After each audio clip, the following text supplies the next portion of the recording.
ndani ya Afrika Mashariki palikuwa ndipo pahali palipokuwa kila ubunifu ukitoka sehemu kama hii. Ni sehemu ilikuwa na ilmu, ilikuwa na ilmu kabla hajaja mkoloni. Usiulize Lamu na ilmu iliyokuwa Lamu, wa kila nyanja unazozijua ni za ilmu.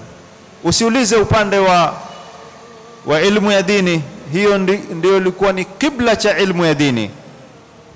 Usiulize al-mi'mar, ujenzi na kadhalika, ukulima, uvuvi, biashara, kila unachokijua kilikuweko katika Afrika Mashariki.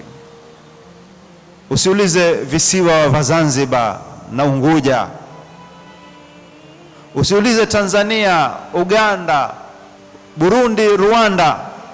Kote huku kulikuwa na ilmu ambayo kwamba yatambulikana ulimwengu mzima, ilikuwa ni sehemu zina utamaduni, walakin hazikupata ilmu kama hizi at-tawthiq, kuwa zimeandikwa, zimekuwa katika vitabu za historia, watu walioko mbali waweze kujua tulikuwa hali gani, tulikuwa vipi, nyanja za ilmu mbalimbali ambazo kwamba anazohitajia mwanadamu.